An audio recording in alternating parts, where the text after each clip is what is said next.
Hi guys, आम्ही चाललो आता छत्रपती संभाजीनगरला. मग आम्ही पकडली ट्रेन दादरवरून आणि आमचे पुढे मित्र भेटणार होते ठाण्याला. त्यांचा वेट करत होतो आम्ही आणि बोलता बोलता आला TC. ते एवढा लांब जायचं म्हणून तिकीट काढली होती भावानी, म्हणजे टेन्शन नाही एवढा आला. तो उससे मेरा क्या फायदा. आणि मग जस्ट ठाण्याला पोहोचली होती. सर्व भाई लोक चढले ट्रेनमध्ये. A few moments later. भावाने काढला स्पीकर, लावली गाणी आणि लागला वाजवायला. वाह क्या लड़का है, वेरी हैंडसम बॉय. खराब हो जाएगा, मैं माँ अम्मा बहन पे आ जाऊंगा मैं इनकी.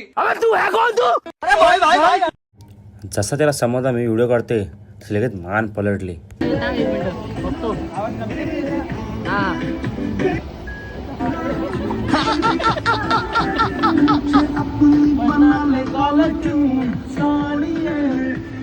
मग काय आमचे काय भाई काय ऐकतायत काय, गाणी चालूच ठेवली ती. मग हे अक्षू पण झाली चालू, कॅमेरा एवढं सेटअप करत होती. ह्या गाण्यावर नाचता इथले इथंच. फ्री फायर भाई यहाँ पे क्या हो रहा भाई. का पोरांच्या अंगाचं किड कमी काय, लागली गाणी बोलायची. बैगन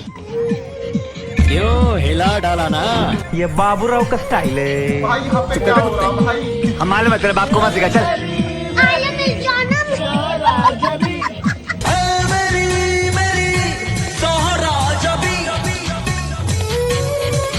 हे सगळं काही होतच राहील.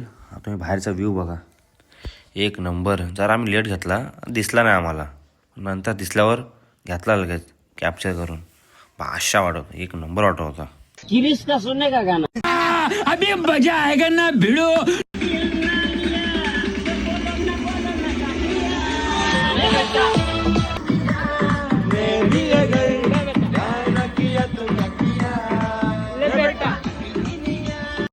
इन छोटे मोटे प्रोग्रामों से कितना कमा लेते हो. मग रिक्षा पकडली, घुसलो हॉटेलला जेवायला. लय भूक लागली होती म्हणून काय जेवायचे काय व्हिडिओ काय काढत बसलो नाही आम्ही.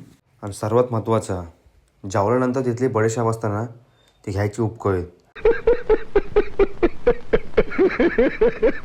डायरेक्ट आलो आम्ही इकडं. आमची रूम बुकिंग केली होती ना इकडं. मग जाऊ झाला बोललो, बस झाला बोललो, आता झोपू झाला बोललो. चला मग जातो आता आम्ही झोपायला. भेटू आम्ही पुढच्या ब्लॉगमध्ये. मग चला, बाय बाय.